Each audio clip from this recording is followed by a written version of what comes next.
നന്ദനയെ പറ്റി പുകഴ്ത്തി പറയുന്ന പ്രതാപവർമ്മ വസുന്ധരയും കൂട്ടി പ്രതാപവർമ്മ ഉദയന്നൂരിലെത്തുന്നു.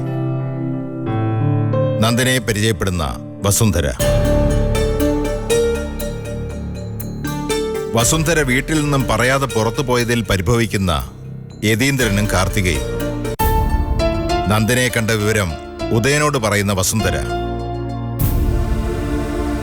ഇനി തുടർന്ന് കാണുക. ആ കുട്ടി മുത്തശ്ശിയെ ശുശ്രൂഷിക്കുന്നത് കണ്ടപ്പോ വാസ്തവത്തിൽ എനിക്ക് തോന്നിയത് മറ്റൊന്നാ. നാളെ ഞാൻ കിടപ്പിലായ ആര് നോക്കൂ എന്നെ? കാർത്തികയ്ക്ക് അവളുടെ കാര്യം തന്നെ നോക്കാൻ സമയം തികയില്ല. അതിൽ അമ്മ സുഖമില്ലാതെ കിടപ്പിലാവുന്ന ആര് പറഞ്ഞു? അതോ രോഗക്കിടക്കയിലെത്തണമെന്ന് ആഗ്രഹമുണ്ടോ? ആരെയും ബുദ്ധിമുട്ടിക്കാതെ ഒരു ദിവസം മുമ്പേ പോകണമെന്ന് എനിക്ക് ആഗ്രഹമുള്ളൂ. നിങ്ങളൊക്കെ തന്നെയല്ലേ മക്കള്? എഴുന്നേറ്റ് നടക്കുമ്പോ വകവയ്ക്കാത്തവരാ കിടന്നുപോയാ പിന്നെ നോക്കുന്നത്. എനിക്ക് ആ പ്രതീക്ഷയില്ല. നന്ദനെ പോലുള്ള നല്ല കുട്ടിയെ മരുമകളായി കിട്ടാൻ അമ്മമാര് ഭാഗ്യം ചെയ്തവരായിരിക്കണം. ഓ, മതി അമ്മയെ സ്തുതിച്ചത്. സ്തുതിയല്ല, സത്യം ഞാനീ പറഞ്ഞത് അത്രയും. ചുരുക്കത്തിൽ നീറ്റ്നെസ്സും അച്ചടക്കമുള്ള ഒരു നല്ല ഹോം നേഴ്സിനെ അമ്മ കണ്ടു. അത് സമ്മതിച്ചെന്നാ പോരെ? സമ്മതിച്ചിരിക്കുന്നു. അങ്ങനെ നീ താഴ്ത്തിക്കെട്ടണ്ട. നേരെ ചൊവ്വ ഒരു വീട് നോക്കാനുള്ള എല്ലാ പ്രാപ്തിയുണ്ട് നന്ദനയ്ക്ക്. വെക്കാനും വിളമ്പാനും അവളെ കഴിഞ്ഞേ ഉള്ളൂ. അപ്പോ അമ്മയ്ക്ക് ആ പെണ്ണ് വല്ലാതെ അങ്ങ് പിടിച്ചു അല്ലേ? ആ, അതെ. കേട്ടിട്ട് എനിക്കും തോന്നുന്നു കൊള്ളാന്ന്. പക്ഷെ അമ്മേ, നമുക്ക് വീട്ടുകാര്യങ്ങളെല്ലാം നോക്കുന്ന വൃത്തിയും വെടുപ്പുള്ള ഒരു ജോലിക്കാരി കുട്ടിയെ ഇപ്പൊ ആവശ്യമുണ്ടോ? ഇല്ലെന്നാ എനിക്ക് തോന്നുന്നു. ആവശ്യം വരട്ടെ, അപ്പൊ ആലോചിക്കാം. ഉദയ, ഉദയ, ഉദയ.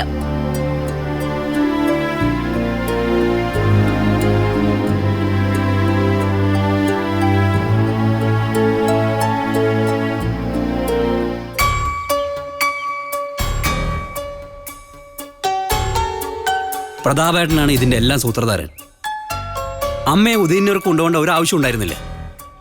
ഞാനറിയാതെ ഓരോ പെണ്ണ് കാണിക്കൽ. അമ്മയാണെങ്കിൽ ഓരോരോ മനക്കോട്ടകൾ ഇപ്പോഴേ കെട്ടിത്തുടങ്ങി. കെട്ടിക്കോട്ടെ, മക്കളെ ചൊല്ലി അമ്മമാര് മനക്കോട്ട കെട്ടുന്നത് പുതിയ കാര്യമൊന്നുമല്ല. എന്റെ കാര്യത്തിൽ അതിന്റെ ആവശ്യമില്ല. ഉണ്ട്. ഉദയൻ ശകലം മുമ്പ് പറഞ്ഞല്ലോ ഞാനാ ഇതിന്റെ സൂത്രധാരനെന്ന്. നാടകത്തിലൊരു പാർട്ടിയല്ലേ ഈ സൂത്രധാരൻ? ഇതെല്ലാം ഒരു നാടകമല്ലേ ഉദയ? നിങ്ങൾ അരങ്ങത്ത് കളിക്കുന്ന നാടകം പോലെ തന്നെ നടന്മാർ മേക്കപ്പ് ഇട്ട് കളിക്കുന്നു. അല്ലാത്തവര് മേക്കപ്പ് ഇല്ലാതെ ഒറിജിനലായിട്ട് കളിക്കുന്നു. ഒറിജിനൽ നാടകത്തിനെ കാഴ്ചക്കാര് കുറവാ, പക്ഷേ മുഹൂർത്തങ്ങള് ഉഗ്രനാ. എന്താ, ശരിയല്ലേ? അഭിനയം നാടകത്തിൽ മാത്രം ഒതുക്കാനാണ് ഞാൻ ഉദ്ദേശിക്കുന്നത്. തൽക്കാലം ജീവിതത്തിൽ ആക്ട് ചെയ്യുന്നില്ല. തൽക്കാലം ആക്ട് ചെയ്യുന്നില്ല. അതിനർത്ഥം വേണ്ടി വന്നാൽ പിന്നീട് ജീവിതത്തിലായാലും അഭിനയിക്കാമെന്നല്ലേ?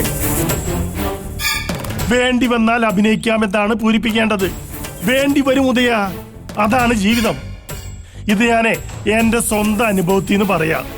ഒരുവിധപ്പെട്ട ആരും റിയൽ ലൈഫിൽ അഭിനയിച്ചു പോകും. എന്നെ ആ ലിസ്റ്റിൽ ഉൾപ്പെടുത്തണ്ടെന്നേ ഞാൻ പറഞ്ഞുള്ളൂ. നീ ഇങ്ങനെ പിടിവാശി പിടിക്കാതെ.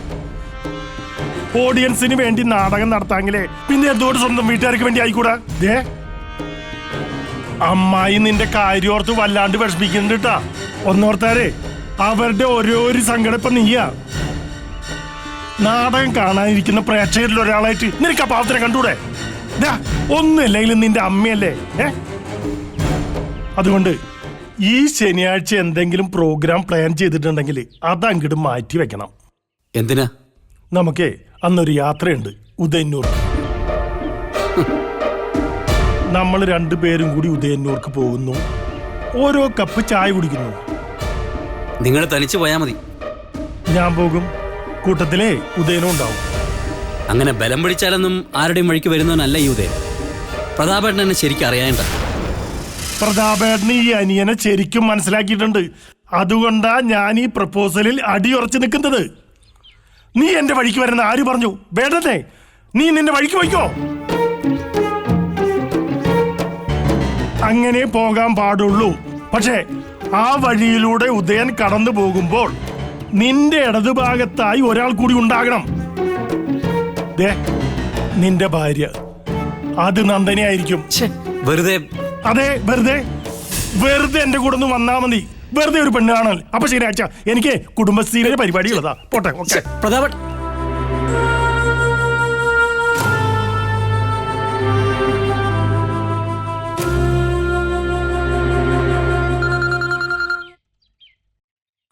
ഹലോ. അമ്മായിക്ക് ഇഷ്ടപ്പെട്ടു വെല്ലുവിളിയ. എന്താ? കഴിഞ്ഞ ദിവസം വസുന്ധരമ്മായിനെയും കൊണ്ട് ഞാൻ ഉദയന്നൂർ വന്നില്ലേ? അതെ, ഒരു പൈലറ്റ് വരവായി. അമ്മായിക്ക് നന്ദനേനെ ഇഷ്ടപ്പെട്ടു എന്നാ ഞാൻ പറഞ്ഞത്. അതുകൊണ്ട് എന്താ? ഇളറിലേ പോയി കിടക്കണം. എന്റെ വല്യളിയ, നമ്മളെ ലക്ഷ്യത്തിലേക്ക് അടുക്കുകയാണെന്ന്. ഉദയന്റെ കാര്യം ഞാൻ സൂചിപ്പിച്ചിരുന്നില്ലേ? അവന്റെ അമ്മയാ ഈ അമ്മായി. ഇനി നേരെ കല്യാണത്തിന്റെ റൂട്ടിലേക്ക് കാര്യങ്ങൾ നീക്കണം. വല്യളിയനിപ്പോ ആലോചിച്ചത് എന്താണെന്ന് ഞാൻ പറയട്ടെ. ആ പെണ്ണിന്റെ കല്യാണം നമ്മളായിട്ട് നടത്തി കൊടുക്കണോ എന്നല്ലേ? എക്സാക്ട്ലി. കോലോത്ത സ്വത്ത് ആ നാശത്തിന്റെ കയ്യിൽ ചെന്ന് ചേരണോ അതോ നമ്മുടെ കയ്യിൽ വന്നു ചേരണോ? അതിപ്പോ നിങ്ങൾക്ക് ആർക്കും വേണ്ടെങ്കിൽ വേണ്ട, അവള് കൊണ്ടുപോയിക്കോട്ടെ. അതേതായാലും പറ്റില്ല.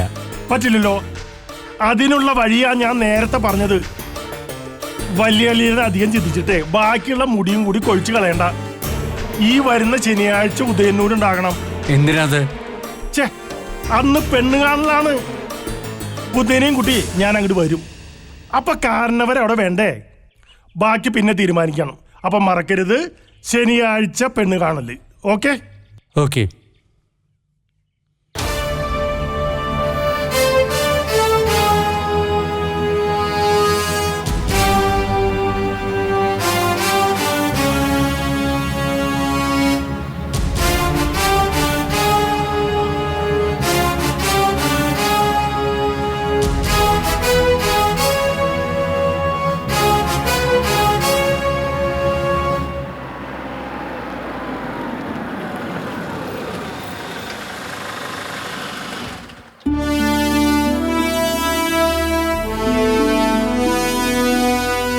ഇറങ്ങി വാ.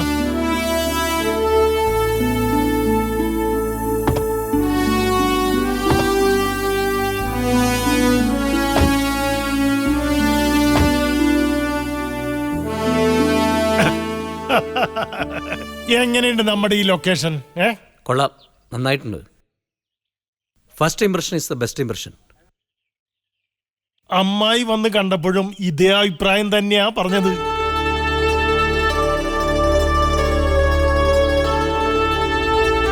ഈ കാണുന്ന കാഴ്ചയിൽ മാത്രല്ല, കാര്യത്തിലും വൻ സെറ്റപ്പാ. തിരുവാഴുങ്കോട് രാജ്യപരമ്പരയുമായി ബന്ധപ്പെട്ട തായ് വഴിയാ. Royal family. ഓ, എന്ത് പാരമ്പര്യം! അതിലൊന്നൊരു അർത്ഥമില്ല.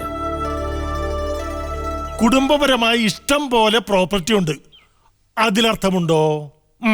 നമ്മൾ ആ അർത്ഥമെടുത്താ മതി. വിദ്യാഭാരതിയെ ഞാൻ കെട്ടിയ ചരിത്രം ഉദയനറിയാലോ. എനിക്ക് അതുകൊണ്ട് നേട്ടമേ ഉള്ളൂ. പക്ഷെ ഞാൻ അതിവിടെ സമ്മതിച്ചു കൊടുക്കാറില്ല. അത് വേറെ കാര്യം. പറഞ്ഞതിന്റെ പൊരുള് മനസ്സിലായോ ഉദയന്? ആ കാണുന്ന റോഡ് ഉടൻ 3 വരി പാതയാവും. സാങ്ഷനായതാ. എലക്ഷൻ കഴിഞ്ഞാൽ ഉടൻ പണി തുടങ്ങും. റോഡ് വികസിക്കുന്നതോടെ ഈ സ്ഥലത്തിന് മൊത്തത്തിൽ വില കൂടും. അതിന്റെ ഗുണഫലം കിട്ടുന്നത് കോലോത്ത് താമസിക്കുന്നവർക്ക് മാത്രമല്ല, ഇവിടുന്ന് കല്യാണം കഴിക്കുന്നവർക്ക് കൂടിയാ. ഏത്?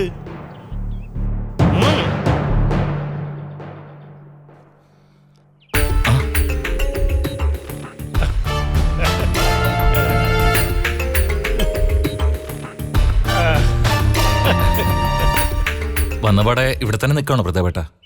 ഉദയനെ നമ്മുടെ ഈ സ്ഥലമൊക്കെ ഒന്ന് പരിചയപ്പെടുത്തി കൊടുക്കായിരുന്നു. അളിയന്മാരാ. ഇത് രഘുനാഥവർമ്മ. ഹലോ. ഇത് മൂത്തയാള് ജഗന്നാഥവർമ്മ. കോലത്തെക്കുറിച്ചും ഇവിടത്തെ ആളുകളെ കുറിച്ചും ഉദയന് ഞാനൊരു ചിത്രം കൊടുത്തിട്ടുണ്ട്. നമുക്ക് അകത്തേക്ക് ഇരുന്നാലോ? ഇരിക്കാം. വാ ഉദയ. Come on, come on.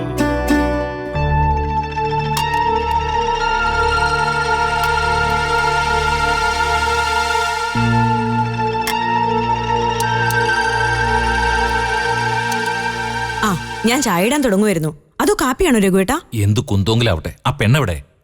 അമ്മയുടെ അടുത്ത് കാണും. അവൾ അമ്മയുടെ മുറിയിൽ ഇരുന്നാ മതിയോ? പ്രതാപേട്ടൻ കുറച്ചതിന് കത്തിവെക്കും. അപ്പോഴേക്ക് ഉദയന്റെ മുന്നിലേക്ക് അവളെ എത്തിക്കണ്ടേ? അല്ല രഘു, എവിടെയാണ് അവള്? അമ്മയുടെ അടുത്ത് കുറ്റിയടിച്ചിരിക്കാണ് പോലും. ഞാൻ എന്ത് ചെയ്യാനാ? നന്ദനോട് പറയാൻ പറ്റുമോ പെണ്ണ് കാണാൻ ആളെത്തിയിട്ടുണ്ട് ഇറങ്ങി വരാൻ? മണ്ടത്തരം പറയാതെ പ്രതിഭ. ഇങ്ങനൊരു ചടങ്ങാ നടക്കാൻ പോണേന്നറിഞ്ഞ ഒരു കാരണവശാലും നന്ദന സഹകരിക്കില്ല. ആ പുള്ളിയെ കണ്ടാലോ രഘുവേട്ടനൊക്കെ പ്രായമുണ്ട്. ഓ, അവൾ അതാ കണ്ടത്.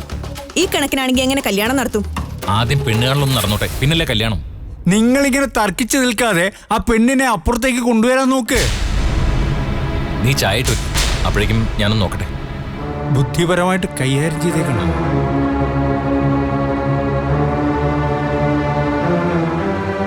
മുത്തശ്ശി, ഇതോടെ കുടിക്കേ.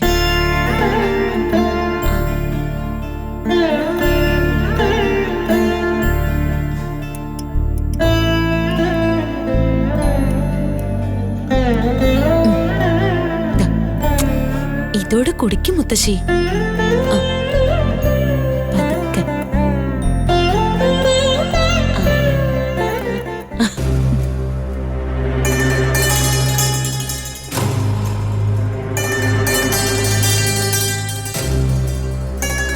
നീ എപ്പോഴും ഈ മുറിക്കകത്ത് തന്നെയാണോ? മുത്തശ്ശിക്ക് ഭക്ഷണം കൊടുക്കണമായിരുന്നു എന്ന് കരുതി 24 മണിക്കൂർ ഇവിടെ തന്നെ ഇരിക്കണോ? അമ്മയ്ക്ക് എന്തെങ്കിലും ആവശ്യമുണ്ടെങ്കിൽ ഇങ്ങോട്ട് വന്നാ പോരെ? ആരെങ്കിലും അടുത്തില്ലെങ്കിൽ മുത്തശ്ശിക്ക് വിഷമാവും. മിണ്ടാൻ വയ്യാത്ത അമ്മ പറഞ്ഞോ വിഷമാണെന്ന്? എന്തെങ്കിലും പ്രയാസം ഉണ്ടെങ്കിൽ കണ്ണു നിറഞ്ഞൊഴുകും. അത് കണ്ട് ഞാൻ മനസ്സിലാക്കിയതാ. കണ്ണു നിറയുന്ന ചൂടുകൊണ്ടാ. വന്ന് വീട്ടുകാര്യങ്ങൾ നോക്കാൻ പ്രതിഭ മാത്രമേ ഉള്ളൂ എന്നായി. ആരെങ്കിലും ഒന്ന് കയറി വന്ന ഒരു ഗ്ലാസ് ചായയോ വെള്ളമോ കൊടുക്കാൻ പോലും മറ്റാരുമില്ല.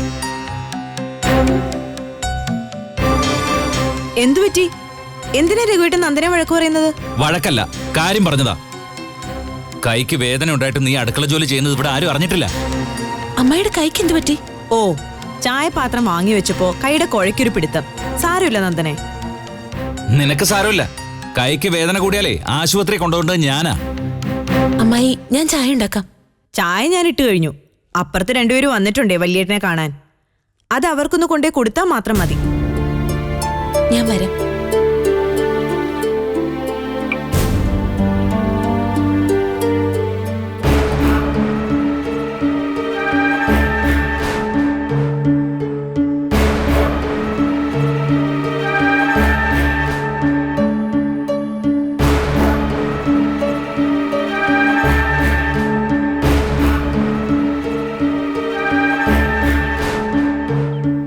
ഉദയൻ തൃശൂർ സ്കൂൾ ഓഫ് ഡ്രാമയുടെ പ്രോഡക്റ്റാ.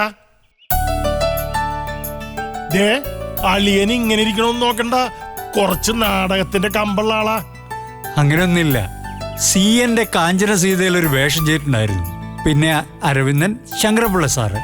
അതൊക്കെ ഒരു കാലം. നാടകോ നൃത്തോ എന്തോ ആയിക്കോട്ടെ, സൈഡിൽ കൂടെ കുറച്ച് കാശ് നമ്മുടെ പോക്കറ്റിൽ കയറണം. അതാ എന്റെ കലാപ്രമാണം.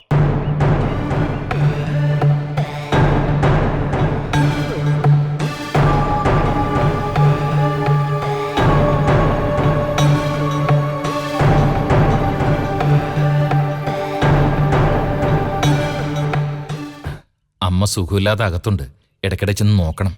പ്രതാപേട്ടൻ പറഞ്ഞിരുന്നു.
ആദ്യം ഗസ്റ്റിന് കൊടുക്ക്.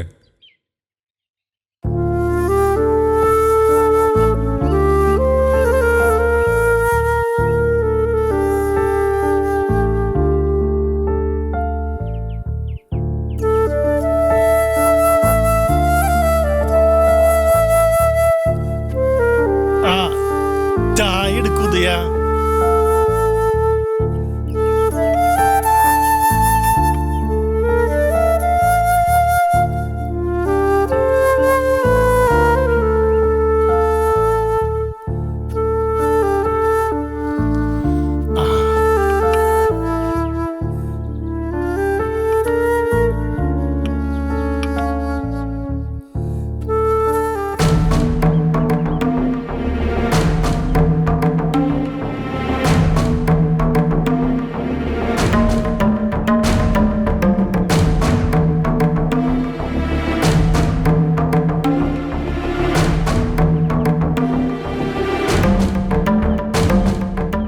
വിദ്യാർത്ഥിയുടെ മോളാ ഇത്, നന്ദന. ചായ എങ്ങനെയുണ്ട് ഉദയ? കൊള്ളാം. നന്ദന ഉണ്ടാക്കിയതാ.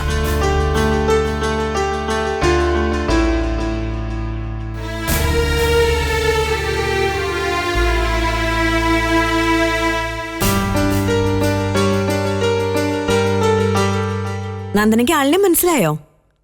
കഴിഞ്ഞ ദിവസം ഇവിടെ വന്നില്ലേ പ്രതാപേന്റെ അമ്മായി? അന്ന് നിങ്ങൾ കുറെ സംസാരിച്ചതല്ലേ? ആ അമ്മായിയുടെ മോന ഈ ഉദയൻ, ഈ ഉദയന്റെ അമ്മയാ ആ അമ്മായി. നന്ദന പൊതുവെ ആളൊരു റിസർവ് ടൈപ്പാ, അധികം മിണ്ടാട്ടൊന്നുമില്ല. ഇപ്പൊ പിന്നെ ഒന്നിനും സമയമില്ല, അമ്മയുടെ മുഴുവൻ ശുശ്രൂഷ ഏറ്റെടുത്തിരിക്കുക. അടിച്ചു വരാൻ വേണ്ടി ഞാൻ പോലും ആ മുറിയിലേക്ക് കയറാൻ സമ്മതിക്കില്ല. ഉദയ എന്തെങ്കിലും കുട്ടിയോട് ചോദിക്കൂന്നേ. എന്ത് ചോദിക്കാൻ? അതിൻ്റെ ഒന്നും ആവശ്യമില്ല. അമ്മായി, ഞാൻ പോട്ടെ.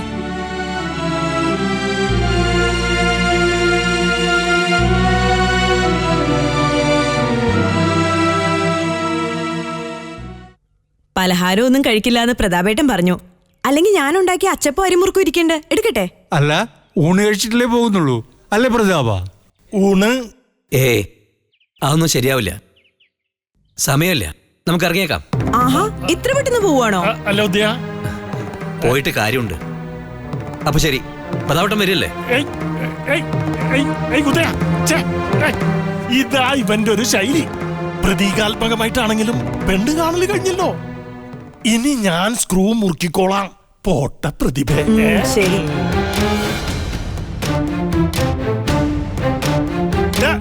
ഉദയ, നീ എവിടേക്കായി ചാടി പോണത്? ഇവന്റെ ഒരു കാര്യം.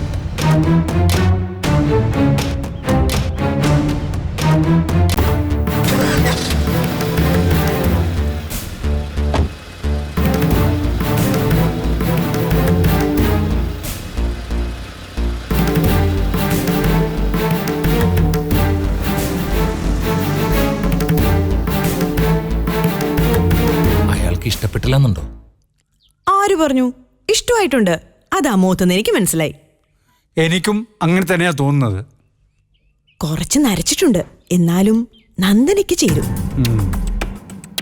ചേർന്നാലില്ലെങ്കിലും നമുക്കിത് എങ്ങനെയെങ്കിലും നടത്തണം. അധികം ലേറ്റ് ആക്കണ്ട. സേതുലക്ഷ്മി മരിച്ചിട്ട് 3 മാസം കഴിയാതെ കല്യാണം നടത്താൻ പറ്റില്ല. അതൊന്നും സാരമില്ല വലിയേട്ടാ. നന്ദനെ സമ്മതിപ്പിച്ചെടുക്കണം, അതാ പാട്. അതിനൊക്കെ വഴിയുണ്ടാക്കാം. കാരണം ആവശ്യക്കാരൻ നമ്മളാ.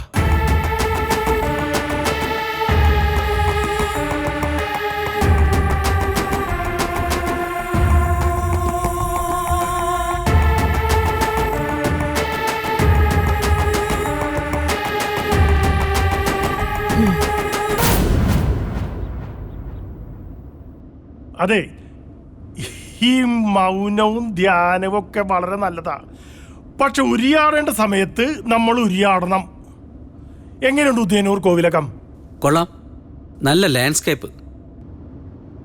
കുന്നിൻ്റെ മുകളിലൊരു കോവിലകം. കാറ്റത്തെ കിളിക്കൂടെന്നൊക്കെ പറയുന്ന പോലെ. അവിടുത്തെ ആളുകളോ? ടിപ്പിക്കൽ വർമ്മമാർ, അത്ര തന്നെ.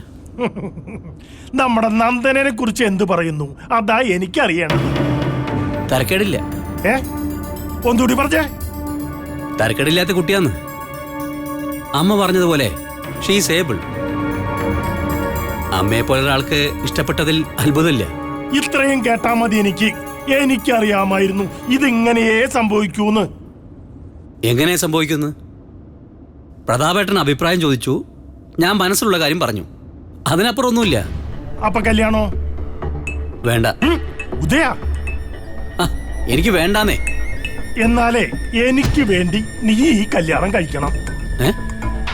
എന്ന് വെച്ചാ എന്റെ മാനം രക്ഷിക്കാൻ വേണ്ടി, എന്റെ നിലനിൽപ്പിന് വേണ്ടി.